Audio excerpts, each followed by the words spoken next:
8 in the morning. The ticking of the wall clock sliced through the air, thin and cold as paper. I sat across from Chase Halpern, who'd just walked in wearing a white shirt so crisp it looked ironed by fear itself. Beside him was a steaming latte, set neatly next to a slim folder, too neat to be innocent.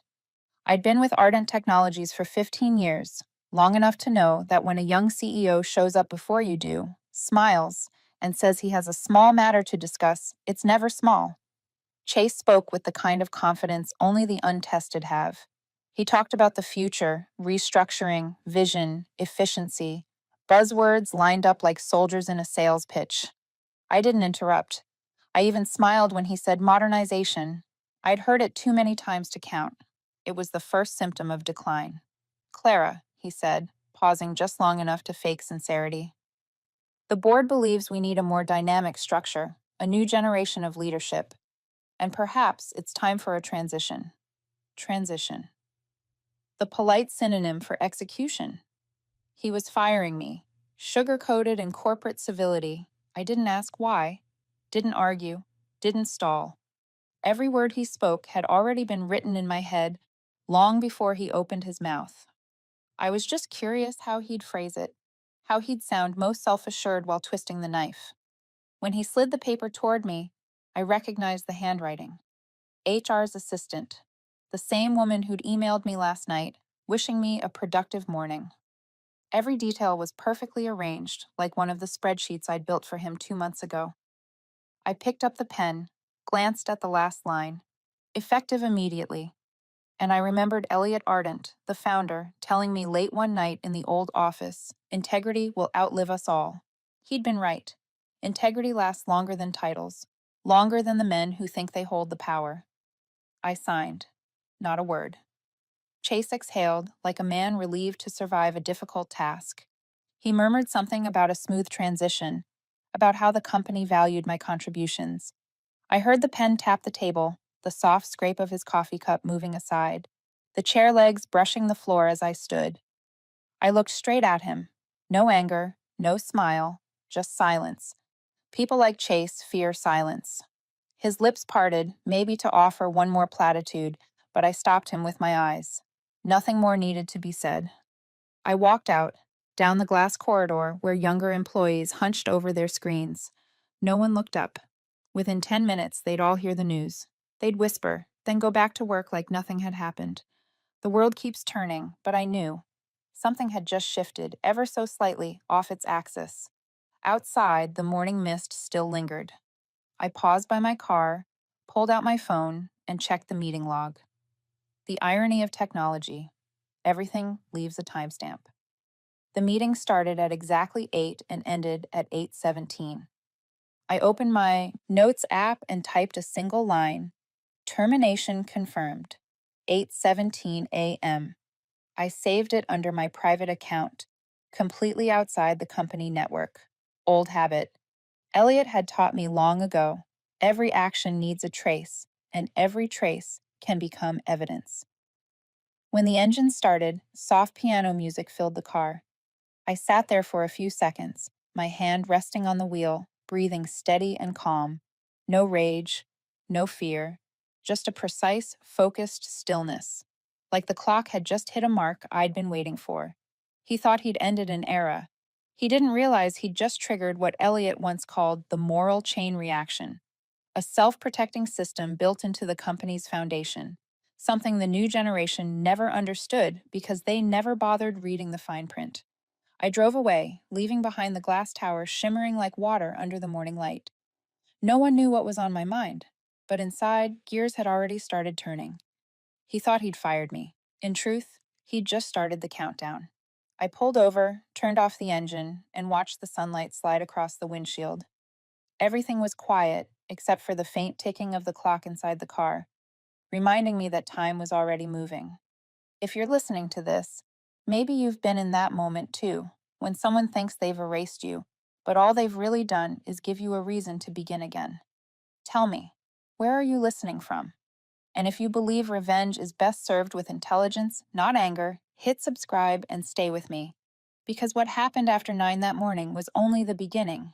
I turned onto the road leading out of downtown Seattle, the same one Elliot used to drive with me years ago when we were still dreamers working out of an old garage. Morning mist hung over Lake Union, and for a moment I could almost hear his voice beside me, steady, warm, and unshakable. Integrity will outlive us all, Clara. Never let it be stolen, not even by someone who bears the Ardent name. Back then, I just laughed. Elliot always had a flair for the dramatic, as if he could already see the future written out ahead of him. But now, sitting in my car, less than 2 miles from the Ardent Technologies headquarters, I knew he'd been right. 15 years. That's how long I gave to Ardent, to the systems I built, the frameworks I created to make sure the company could run smoothly even without me. I once thought that was duty. Now I understand it was insurance for myself. When I first joined Ardent, it was just 7 of us in Elliot's garage. We coded on battered laptops, taped a whiteboard to the wall, and lived on cold pizza through the night. Elliot wasn't like other founders. He didn't talk about growth or speed. He talked about the moral architecture of technology. Technology, he used to say, is nothing but a mirror of human nature. If people fail, the system fails. So we don't just code ethics into the product, we code it into the process. I was the one who made that real. I designed an operational network that defined every boundary: who could approve, who could sign, and who could terminate. Every process had 2 layers of protection: technical and ethical. Elliot called it the Ardent Framework. By our 7th year, when the company finally made headlines, Elliot asked me to rewrite the founding charter. I still remember that night, just the 2 of us in the office. He placed a draft in front of me, more than 20 pages long, and said, "Clara, I want to add one final clause, a safeguard." I read the first line and laughed. The integrity reversion clause? Elliot, it sounds like you're afraid this company will one day betray itself. Not if, when. He didn't even look up, his eyes still fixed on the monitor. And when that day comes, I want someone inside the system sane enough to pull the brake. I hesitated. The clause meant that if leadership ever violated Ardent's core principles, like terminating a key executive without full board approval, operational control would automatically transfer to a trust. The designated person could activate it, and that person was me. I told him he trusted me too much. Elliot smiled. I don't trust people. I trust systems, and you're the one who understands this system best. In 2018, when the company had grown past 3,000 employees, we updated the clause together and made it legally binding through our attorney, Nora Benson. It was signed, notarized, and stored in 2 originals, one in legal, the other in the Ardent Trust. I never touched it again until now. When Elliot had his stroke, everything began to shift. First, it was subtle: meetings postponed, major approvals quietly reassigned. Then the board started mentioning a name: Chase Halpern, Elliot's distant nephew, armed with a Stanford MBA and a TED Talk titled Leadership in Motion. I still remember the first time I met Chase. He walked into the office with a bright smile and an expensive watch. He shook my hand and said he'd heard of me, the woman who kept Ardent's heart beating. Back then, I thought he was charming. Now, I know I was being generous. In his first year, Chase kept me busier than anyone before him. He wanted to shorten approval chains, strip away redundant checks, and move our internal systems to third-party cloud platforms. I objected. He nodded, smiled, and did it anyway. Once he asked me, "Clara, if this system ever collapses, what do you think will save us, people or process?" I said, "People can betray, processes can't." He laughed. "You make it sound like processes have souls." I looked straight at him. They do, if you know how to write them. From that moment, I knew sooner or later I'd have to use the very system I built, not to keep the company running, but to save it from the man arrogant enough to think he could break every rule. The morning he fired me, I wasn't surprised, only by how early he did it, weeks before I expected. But that was good, because everything I needed was already in place. When my car stopped at a red light, I looked at the Ardent building in the rearview mirror, a cold glass monolith reflecting the morning sky. Inside were people I once called teammates, now just lines of code running in a machine I had written. and somewhere on the top floor, Chase was finishing his lukewarm latte, thinking he'd won. My fingers brushed against the old USB drive in my pocket. Inside it was the original copy of the Integrity Reversion Clause. Elliot once told me, "When that day comes, remember, no shouting, no anger. Just follow the process." I started the car. The light turned green, and I knew the process had just begun. The Ardent office in the morning always carried a familiar scent: coffee, printer ink, and the cold reflection of light off glass walls. I walked in like a ghost, no longer authorized, but still knowing every corner, every face. No one noticed. I moved slowly past the operations floor, where the new hires typed furiously, eyes glued to their screens, as if the outside world had ceased to exist. I still had one part of the system, even after my access was revoked. A small loophole, one I had built myself years ago, labeled as an emergency fallback. No one understood the system better than I did, and no one realized that buried deep inside the audit software, its original creator still had a backdoor. One that required only two-step verification to open the entire log archive. The next morning, I received an email notifying me that system privileges had been updated. I no longer had clearance to view budget data, strategic plans, or legal reports. I read the message and smiled. Chase was doing exactly what I wanted. When a young executive believes he can control everything by changing passwords, it means he's about to lock himself inside. I spent the morning reviewing the old documents I had kept privately. Each file bore the same names as our past projects, but inside were the pieces I'd chosen to protect. In another folder, I opened the copy of the Ardent Charter, the original founding document Elliot and I had written together. The bold text was still there, clear and unshaken. All executive-level personnel decisions must be approved by the full board, except in emergencies documented with signatures from 2 founding members. Chase didn't have that record. I knew, because I had once overseen every step of the company's digital signature process. The system couldn't generate a valid record without dual verification, and the second key was mine. While I was scanning through the files, the office door opened softly. Evelyn Tran, my former assistant, peeked in. She looked uneasy, her dark eyes catching the light from above. "You're still coming here?" she whispered. "Just grabbing a few personal things." I closed the laptop. "Don't worry, he won't notice." Evelyn glanced around, lowering her voice even more. They're talking about wiping the entire operations framework. Chase wants to delete the old logs to refresh the data. It gave me chills just hearing it." I paused. "When?" "This weekend," I nodded. "Thank you, Evelyn." She hesitated at the door.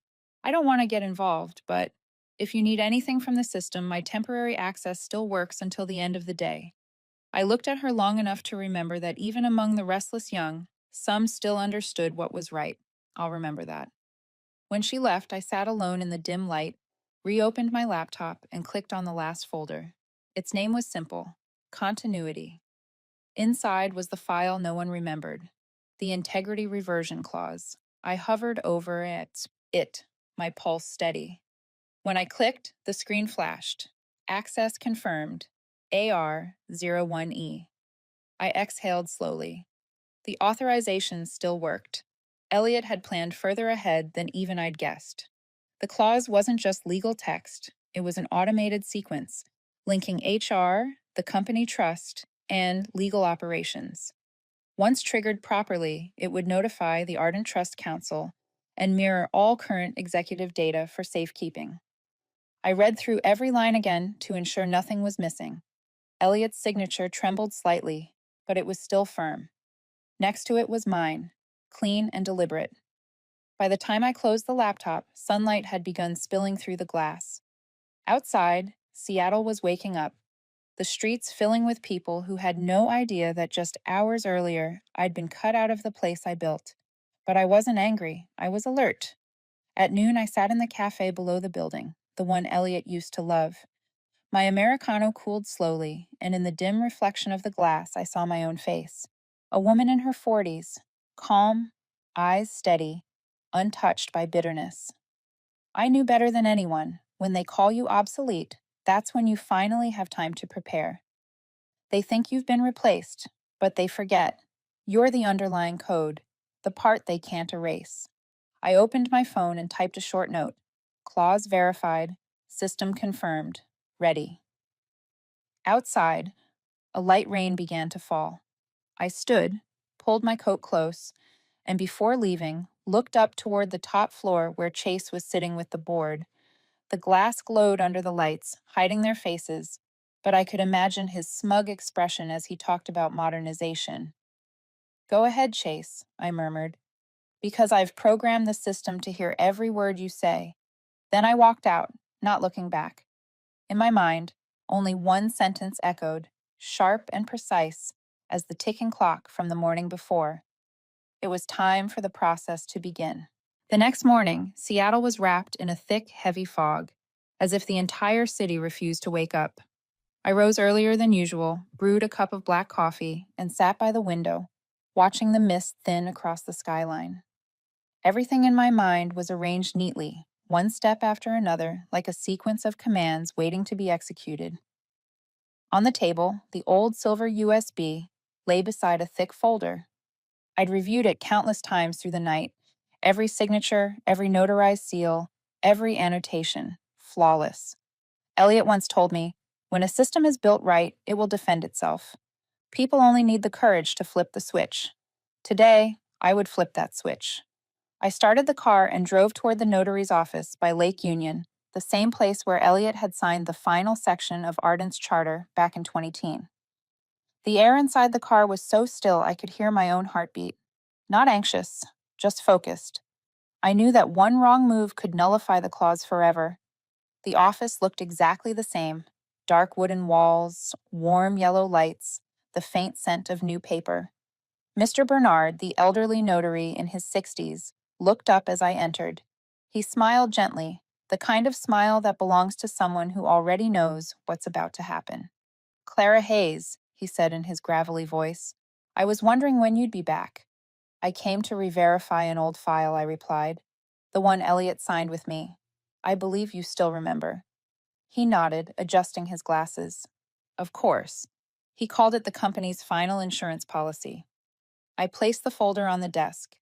He opened it and turned each page carefully. When he reached my signature, he paused, took out a fresh notary seal, and looked up.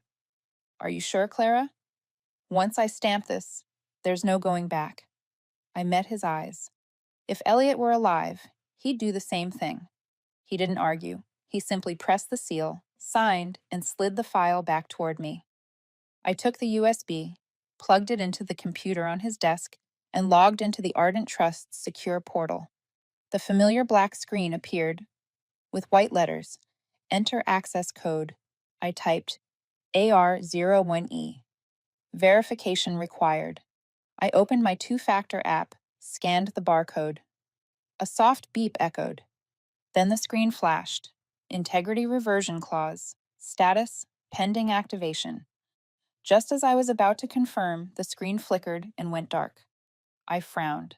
That had never happened before. Then red text appeared. Security lock. Unauthorized. Access detected. Chase. He'd activated the company's new security layer, one I no longer had formal clearance for. I pressed my lips together, calm. It was a contingency I had already accounted for. I turned to Mr. Bernard. Do we still have a backup channel? He nodded, slowly pulling open a drawer. From it, he retrieved a small device, an old encrypted key drive from Ardent's early days. Elliot left this with me, he said, in case the system ever failed. But it only works once, and only if it's you who activates it. I took it, the metal warm in my hand, plugged it into the auxiliary port. A faint light blinked on. The computer rebooted and new text appeared. Clean, steady, unmistakable. Access restored. Secondary channel. Founder authorization detected. I entered the code again. 1 second. 2. Then the final line appeared. Integrity clause. Active. Countdown. 72 Huntu 2. I said nothing. Mr. Bernard removed his glasses, eyes soft. That's it then. For now, I replied. It will notify Ardent Trust and mirror the entire executive database. Chase will know within hours, but that's fine. I want him to know. I stepped outside into the rain. The drizzle was light, cold, and almost clear. I paused, checked my phone. A system alert had already arrived. Clause activation registered, 715943 remaining. I stared at the numbers counting down, then slipped the phone into my coat pocket. There was something deeply peaceful about knowing that time was finally on my side. On the drive back, I thought of Chase. Right now, he was probably sitting in that top floor conference room, talking about bold innovation and the future of leadership. Maybe he believed he'd cut away the outdated past, prove himself to the board. But he didn't know that beneath his feet, the foundation was shifting, quietly, precisely, irreversibly. At the next red light, I caught my reflection in the windshield. My face looked calm, cold, no trace of anger, only clarity. This wasn't revenge. It was the system doing what it was designed to do. I opened my notes app and typed a single line. Clause activated, verified. Countdown initiated. 7159. Then I locked the screen and let silence swallow the rest of the morning. What I didn't know was that, at that very moment, on Ardent's top floor, Chase had just received his first alert from the legal system. An integrity reversion clause has been activated. He would panic, and I would simply smile in silence, because from now on, every second he lived belonged to the countdown I had just set in motion. I didn't have to wait long for the news. Less than 2 hours after leaving the notary's office, my phone started vibrating nonstop. Not from anyone I expected, but from the exact sources I'd predicted. Contacts still inside the company, a few friends from the legal department, and one anonymous message that simply said, "They know." I was sitting at a small cafe by Green Lake, the place Elliot used to go whenever he needed to hear the sound of silence. I took a slow sip of coffee and watched the mist dissolve over the water. Everything was unfolding exactly as planned. The system had sent a notice to both Ardent's legal board and the Ardent Trust. Integrity clause has been activated. Chase had to be panicking. He was, and faster than I'd imagined. Around noon, Evelyn messaged me through an encrypted account I'd once taught her how to use. "He's furious. They're in the executive room. Chase just ordered the IT team to lock down every unknown access point in the system." I smiled and typed back, "Don't get involved. Let it run its course." In my mind, I could see it clearly. Chase in the boardroom, tie loosened, voice cracking between anger and fear. He'd be shouting about unauthorized triggers, demanding an investigation. He thought I was hacking the system. What he didn't understand was that I didn't need to hack anything. I'd simply let the system follow its own design, the one I built. He'd summon it, shouting for emergency trace mode. I could almost hear the frantic typing, the clicks, someone muttering, "This is an internal file." There's no sign of external breach. That answer would drive him mad. By 3 in the afternoon, an internal post appeared on Ardent's employee forum. Rumors about the activation of an old internal clause are inaccurate. The company continues normal operations. Rumors. I actually laughed. When a company has to issue a statement saying a rumor isn't true, it usually means it's entirely true. Like every young CEO, Chase thought he could control a fire with PR. He had the communications team issue a press release claiming that a former executive, no longer affiliated with the company, mistakenly triggered an outdated internal clause. He even added, "We are working with legal authorities to resolve this matter." I saw the post on LinkedIn an hour later. It spread quickly, shared by former employees who added comments like, "If that clause is real, Ardent's in serious trouble." And it was, because his press release had just triggered the next safeguard, a protocol I'd coded years ago. Any public statement referencing Ardent's executive structure automatically sent a copy to the board and to the legal trustees overseeing Ardent Trust. Within 2 hours, my activation record had been verified a second time. Evelyn messaged again, "PR's in chaos. The board wants the original charter. Chase is losing it. He's saying someone betrayed him."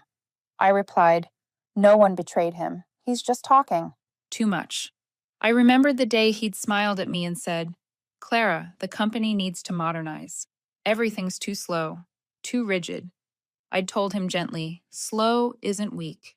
Slow is control. Now he was learning that lesson the hard way. I left the cafe and walked toward the streetcar stop. The city was calm, oblivious to the quiet war unfolding at the top of Ardent's tower. Another message from Evelyn popped up. They're calling in outside counsel from California. They're trying to find a way to invalidate the clause. I stopped on the sidewalk, watching people pass by. Invalidate. The word made me laugh out loud. You can't invalidate something built to protect itself. Elliot and I had written the clause in a hybrid of legal and technical language. Once activated, any modification or delay required unanimous board approval plus confirmation from the founding trust. And the board couldn't convene without 24 hours' notice. I'd trapped them inside a loop they couldn't escape. Back home, I opened my laptop and logged into Ardent Trust's data review portal. A new message blinked at the top of the screen. Clause activation confirmed. Awaiting board review. 70-21-07 remaining. I leaned back, glanced at the clock. Time was steady. While Chase scrambled to contain the fallout, all I had to do was watch. That evening, Evelyn sent a short audio file. Chase's voice filled the room, sharp with rage. What the hell is she doing? Call the lawyers. Shut down every account. I don't want the name Clara Hayes appearing anywhere in our system again. A quieter voice, probably the head of IT, answered, hesitant. Sir, we've tried. All her accounts were locked this morning. There's no sign of any login activity. It seems the clause was triggered from inside, not from outside. The silence that followed was almost satisfying. I could picture Chase's face, tight jaw, darting eyes, searching for someone to blame. I stopped the recording, saved it in a folder labeled Documentation. Then I opened my Notes app and typed another line. PR campaign initiated. Backfired as expected. Outside, rain whispered against the window. The city lights blurred behind the drops, and I could almost feel it, a volcano stirring quietly beneath the glass towers. And somewhere inside that volcano, Chase still thought he could hold back the fire. But he'd forgotten one thing. Once a system begins to correct itself, no one can stop it. I closed my laptop, poured myself a glass of white wine, and whispered to the still air. This phase was over. The counterstrike was complete. What came next would be damage control, just not mine, his. The next morning, I woke before dawn. Not out of tension. I'd never felt calmer. Everything was running exactly as designed. The clause was active. The chain reaction had begun. And now all I had to do was let the system carry out its next phase. I brewed coffee, opened my laptop. The familiar line appeared as soon as the screen lit up. Integrity clause. 48-03-12 remaining. A cold, steady countdown, precise to the second. I knew that right now, in Ardent's offices, Chase was awake with his legal team, doing everything he could to stall it. Around 7, I got a call from Nora Benson, Elliot's old attorney. Her voice was rough but steady, the tone of someone who had already foreseen this. Clara, I've reviewed the founding files, she said. The clause is entirely valid. Chase can't stop it unless he proves your termination was justified and approved by the full board, and from what I see, he doesn't have that. I know, I replied. But he'll try. He's arrogant enough to believe he can. Then let him try, Nora said with a hint of laughter. You've got every record, and I've got the notarized copy from 2018. More importantly, you have something he doesn't. Time. I stayed quiet for a moment after hanging up. Her words echoed in my mind. You have time. She was right. He was the one running out. By noon, Evelyn had sent me an internal email forwarded through an indirect channel. Chase had hired a private law firm from California, Bell & Co., to re-examine the clause's validity. They were hunting for loopholes, any procedural flaw that might delay the transfer of authority. In the email, one of Bell & Comey's lawyers wrote, if there are any formal discrepancies in the original documentation, such as a missing seal or mismatched signature, we can request a judicial suspension of the clause pending investigation. A faint smile crossed my face. They'd find something, of course, but they didn't realize I'd anticipated that, too. Later that afternoon, Nora called again. Clara, he's just requested an audit of the 2009 copy. Looks like they noticed a missing seal on one of the digital backups. I know, I said. That's a duplicate, not the original. The 2018 version was recertified, signed by Elliot and by me. I've kept the physical copy. You still have it? Nora asked, surprised. I have two, I said calmly. One is locked at home, the other sealed with ardent trust, along with a recorded verification. Elliot never built anything without a second layer of defense. She chuckled softly through the phone. I should have known you wouldn't leave a loose end. After the call, I opened my safe and took out the sealed folder wrapped in plastic. Inside, the red notary stamp was clear, the signatures smooth and aligned, Elliot's and mine. I laid it on the table, took a photo, and sent it to Nora. A minute later, she replied with 3 words, game over. But to me, it was only halftime. That evening, Chase held an internal meeting. Wasn't there, but thanks to Evelyn, I had the recording. His voice was strained, laced with frustration. We need to prove this clause can't be enforced. They claim the 2018 version is valid, but who verified it? Clara Hayes? She's no longer employed. That makes it invalid. Another voice, Lisa, the in-house counsel, responded. But sir, the 2018 version bears Elliot's signature. He was still the founder. Clara only witnessed it and maintained the framework. That actually makes 2018 stronger than 2009. No, Chase snapped. There has to be another way. I can't let a former employee hold operational control. Check her record. Find something, anything that discredits her. I don't care what it is. Just give me grounds to void her authority. Silence followed. Then Lisa's voice, quiet and uneasy. Are you asking me to fabricate evidence? A few seconds of pause. Then Chase's tone dropped. No, just expand the investigation. Find anything that undermines her credibility. I stopped the recording there. Part of me almost pitied him, not because he was cornered, but because he still thought he could win. I forwarded the audio to Nora. She replied instantly, perfect. If he tries to invent a justification, we'll have proof of obstruction. I'll file the 2018 confirmation now. I turned toward the window. Seattle's night stretched wide, headlights glinting off the wet streets. The clock on my screen read 23:45:12 remaining. I nodded to myself. For a brief moment, I remembered Elliot's words. When people underestimate paperwork, that's your battlefield. I closed my laptop and took a sip of white wine. The battlefield had chosen sides. I just needed to wait one more day. As for Chase, he was tangled in the web of rules I'd woven long ago, trying to cut his way out, never realizing that every string he severed only tied him tighter. When I went to bed, the countdown still ticked across the screen. 23 hours, 44 minutes, 52 seconds. I smiled, turned off the light, and let the system do its work. Monday morning light filtered through the thin curtains of my Seattle apartment, cold, pale, and colorless. I opened my eyes before the alarm could sound. On the desk, my laptop was still open, its screen displaying the numbers I had nearly memorized. 12 untwagged, 43 remaining. Half a day left, just half a day more. I poured my coffee and reopened my email. More than 20 unread messages waited, most from Nora, a few from Evelyn, and several from internal Ardent addresses I technically no longer had access to. The subject line of the first one made me pause. Emergency board meeting, 9:00 a.m. The Ardent board had decided to meet. Chase was making his final move. I knew what he'd try. He'd attempt to argue that the clause was merely symbolic, that Elliot never intended for it to be legally binding. He'd talk about restructuring, modernization, innovation, all the empty words he used to hide the panic underneath. I texted Nora. I assume he's going to make a scene. Let him. She replied with a single line, already ready. I'll be there. I wasn't in the room, but Evelyn, as always, sent me a hidden recording. She was still my eyes inside that glass tower.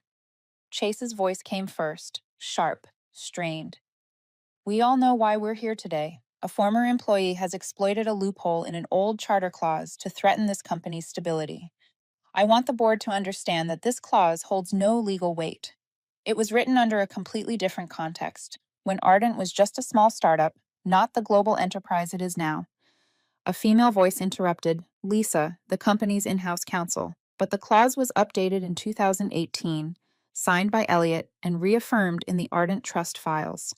The fact that Ms. Hayes was terminated without full board approval automatically triggered it. We can't ignore that. Lisa, Chase shot back, his voice rising. That's ridiculous. She was just an operations manager, not a founder.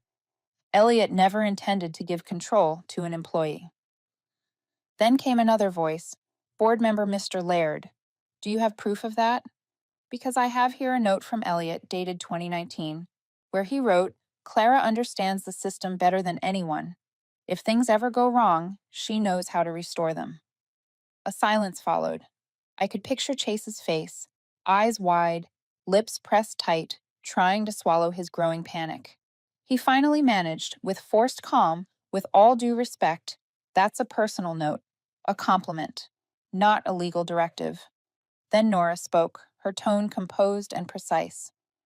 Elliott never wrote compliments in company records. Mr. Laird can confirm that. Every line he wrote served a purpose. And if we need proof, I have the certified scan here, signed and notarized on video. Furthermore, the clause was validated by both founding board members at the time, one of whom still sits on this board. There was a soft scraping sound, someone shifting their chair. Then the familiar voice of Mr. Jenkins, one of the original members. I signed that clause, and I remember exactly why Elliott wanted it. He feared this very scenario, a relative with no understanding of the founding principles taking control without oversight. Chase snapped. A relative? I'm his nephew. I have the right. Nora's voice stayed calm. Blood isn't a right, Chase. A signature is, and you don't have one. Silence stretched. Then Chase spoke again, quieter but dripping with venom. Clara Hayes is manipulating all of you. She's just a bitter ex-employee. I refuse to believe Elliott would entrust her with this company's future. Nora didn't respond right away. I heard the faint rustle of paper, then her steady voice. I have here the official confirmation from the Ardent Trust. If the board consents, I'll present the original document. It names the individual designated under Clause 4.8 in the event of activation. Mr. Laird's voice. Present it. Chase immediately cut in. Wait, I object. We don't need... Objection doesn't apply here, Nora interrupted. The board has the right to review evidence. The sound of an envelope opening. Then a long, weighted silence. I heard someone exhale, a chair creak. Finally, Meredith, the board chair, spoke. We've read the name in the document. I confirm the clause is valid, notarized, and authenticated by Ardent Trust. Chase's voice came next, low, cracking. The name... Who is it? No one answered at first. I imagined the boardroom frozen, glances darting, someone summoning the courage to speak. Then Nora's voice, soft but unwavering. The designated successor is Clara M. Hayes. The silence that followed was almost physical. Then Chase laughed, a hollow, broken sound. No. No, that's impossible. She was just an operations manager. Meredith cut him off. That's the truth, Chase. And if the clause stands, and legal counsel confirms that it does, then in 12 hours, operational authority transfers automatically. Unless Elliott objects in writing, the process completes. Chase's voice trembled. He wasn't in his right mind. Sufficiently lucid to sign the 2018 documents, Nora said, her tone like steel. And he chose her. The recording ended with the crash of a chair and a door slamming shut. I replayed the final minutes twice. Not out of triumph, but to make sure of one thing. Nora's voice never shook. Every word was steady, lawful, final. On my screen, the countdown read 11:12:08. The apartment was quiet, only the wind outside the window. I took a sip of coffee, my chest still and calm. Elliott had once told me that true victory isn't in toppling someone. It's when the system restores its own balance. Now, the system was doing exactly that. And Chase, he still didn't realize that every desperate move he made only pushed the process forward. I opened my notes app and typed one final line. Board confirmed clause validity. 11 hours remaining. Process irreversible. Then I closed the laptop, leaned back, and whispered to myself, Elliot, I've flipped the switch. The rest is up to the system now. Tuesday morning in Seattle was flat and gray, the light slipping through the clouds like strands of silver silk. I sat in my car, parked 2 blocks from Ardent Technologies headquarters. The dashboard clock read 7:42 a.m. On my phone screen, a small timer in the corner ticked down with mechanical precision.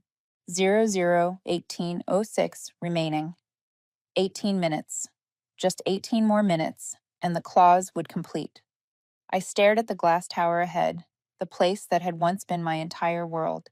Inside, Chase was surely struggling against the board. He'd make one last attempt, because men who've never learned to lose always do. At 7:58, a message arrived from Nora. The courier has arrived. The board is assembling. You should come in. I drew a deep breath and opened the door. A light drizzle had started, fine as smoke. I walked quickly through the main entrance, past the revolving doors, the air cold and still. The receptionist nodded politely, surprise flickering in her eyes, but no one stopped me. My name was still listed under Legacy Access, a small detail Chase had forgotten to revoke. The elevator ride to the 32nd floor was silent. When the doors slid open, 2 security officers stood in the hallway, stone-faced. They didn't speak, just gave a brief nod as I passed. At the end of the corridor, the conference room stood open, flooded with white light. Everyone was already there. The board sat around the long table, papers neatly stacked, untouched coffee cooling beside them. At the head sat Meredith, the board chair, calm, steady. Beside her stood Nora, a large yellow envelope before her. Across the table, Chase leaned forward on his hands, shirt wrinkled, hair disheveled, eyes bloodshot from a sleepless night. I stepped inside without a word. No one asked who I was or why I was there. The air had already shifted. Gravity itself seemed to tilt toward my side of the room. Meredith looked at me and nodded. Ms. Hayes, thank you for coming. We'll begin promptly at 8. Chase let out a hoarse laugh. She doesn't need to be here. This is a farce. That clause, it's outdated, symbolic, meaningless. Nora opened the envelope and withdrew a stack of documents. Members of the board, per the Ardent Charter, Section 4.8, the Integrity Reversion Clause has been lawfully activated. The 72-hour period has concluded. I am submitting certified confirmations from Ardent Trust and Bernard Associates Notary. Her tone was even, controlled. The sound of paper sliding against the table was sharper than any accusation. Chase scoffed. She orchestrated all of this, every bit of it. She hacked the system and— No hacking was necessary, Nora interrupted. The system triggered automatically once the conditions were met.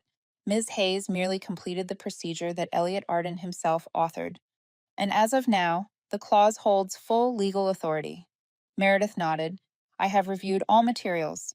The signatures, notary stamps, and verification codes match. Per the charter, operational control of Ardent Technologies transfers to the designee named in the Ardent Trust. The room fell silent. The wall clock ticked once. 8 o'clock. The door opened. A security officer stepped in, carrying another sealed envelope, this one marked with the blue wax seal of Ardent Trust. He placed it before Meredith. She broke the seal and read slowly, each word deliberate. By directive of the Ardent Trust and under Section 4.8 of the Founding Charter, operational authority of Ardent Technologies is hereby transferred to Clara M. Hayes, effective immediately. Chase slammed his pen onto the table, his voice cracking. No, you can't do this. This is my company. I took a step forward, meeting his gaze. You never built this company, Chase. You inherited a chair you never understood. Elliot gave you a chance, and you turned it into a monument to yourself. He glared at me. You think you've won? I haven't won anything. I've only restored balance. The system corrected itself. I took the empty seat beside Meredith, the seat of the chief executive. The room was utterly still. I inserted the silver USB into the presentation terminal. The wall screen came alive, displaying Ardent's internal dashboard. In the corner, one line glowed clearly. Operational Control, Clara M. Hayes. Active. No one spoke. Only the soft hum of ventilation and the steady tick of the clock. Chase stood motionless, his breath shallow. Then he exhaled and said brokenly, "You're really giving her the company? A former employee? Someone obsessed with ethics? The world doesn't run on ethics, it runs on speed and profit." I looked at him, voice quiet and steady. Maybe. But what keeps a company alive isn't profit, it's trust. And trust can't be optimized. He gave a dry, bitter laugh and stepped back. "You'll destroy it. You're not ruthless enough for this world." I rose to face him. Elliot once said, "Integrity isn't gentle, Chase. It's steel." Meredith nodded once. "This meeting is adjourned. The board will record the transfer in the official register. From this moment, all executive decisions fall under the new chief executive officer." I heard the rustle of papers as each board member signed the confirmation. When the final signature was done, Meredith turned to me. "Congratulations, Clara. The system chose correctly." I simply nodded. There was no triumph, only a strange, quiet steadiness, like watching a machine return to perfect calibration after years of drift. Chase stood at the door, anger still flickering in his eyes, but beneath it, recognition. For the first time, he understood the truth. This was never his game to win. As he turned to leave, I spoke softly, just loud enough for him to hear. "Chase, you once said you wanted to modernize the company. Well, it's been renewed, not through technology, but through the memory of its founder. Goodbye." He paused for a second, then walked out, the door closed behind him, sealing a silence thick enough to feel. I removed the USB, folded my hands, and looked out through the glass wall. The city of Seattle was veiled in mist, calm and pale, as if no storm had ever passed. Only one thought filled my mind. The system has healed itself. I opened my laptop and logged into the internal network. On the screen, a message appeared. "Welcome, CEO." And just below it, the final timestamp. The countdown frozen, its digits still, 8 o'clock sharp. The moment everything ended, and the moment everything began again. I left the boardroom just as the clock on the wall struck 8:15.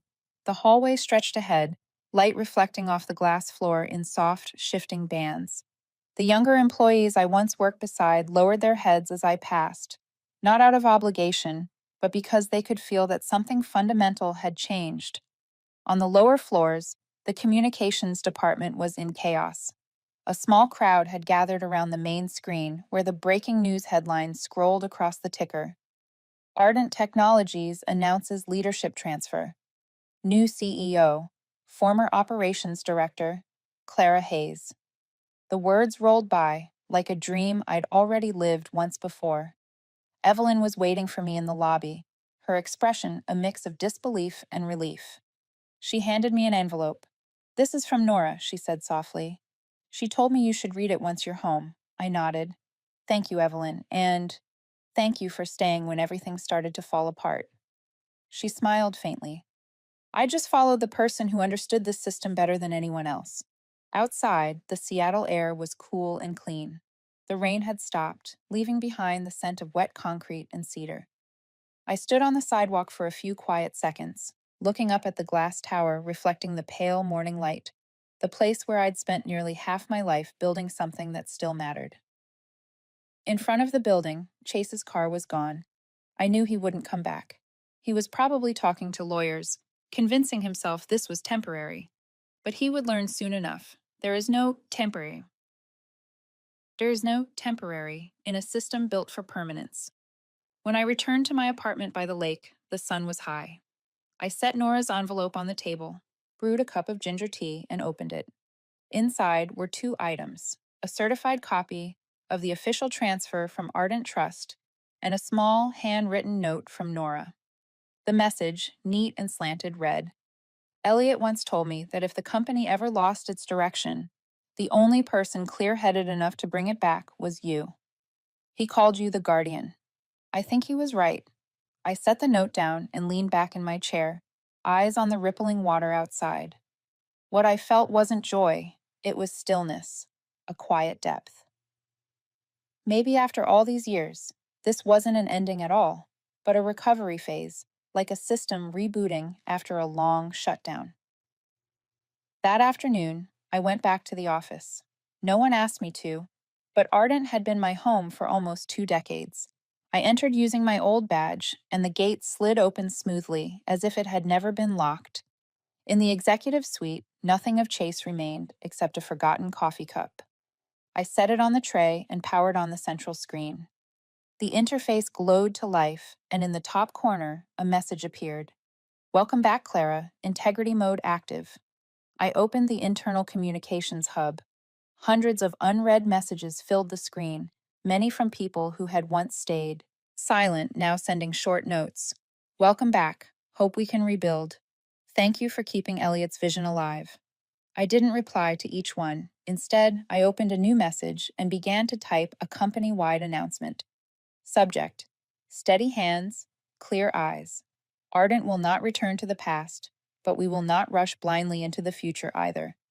We will rebuild, process by process, person by person, value by value.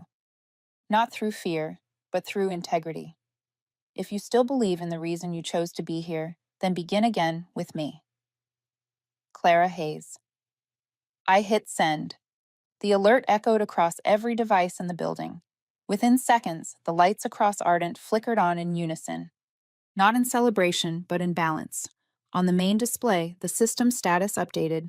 Operational status: stable. I sat down in the chair that had once belonged to Chase, and before him, to Elliot. Everything looked the same, except for the small framed photo of Elliot in the corner. I picked it up and wiped away the thin layer of dust. He was smiling, eyes calm, as if still watching over everything. I remembered that last night in the hospital when he had held my hand and whispered, "Integrity must have guardians, Clara, even from itself." Back then, I didn't fully understand. Now I did. Every system, no matter how perfect, needs someone human enough to keep it true. And that was why I was still here. Outside, the rain began again, soft against the windows. I opened one slightly, letting the cool air flow in. For the first time in years, it felt like Ardent was breathing again. On the main screen, the old countdown was gone. Only one static timestamp remained. 8 o'clock a.m., the moment everything changed. I looked at it once more and whispered into the quiet Seattle air, "Thank you, Elliot." I brought it home. Then I turned off the screen and sat in the dim light, letting the rain mix with the rhythm of my breathing. There was nothing more to say. The system had been restored, and I, the one who guarded it, was finally back where I belonged.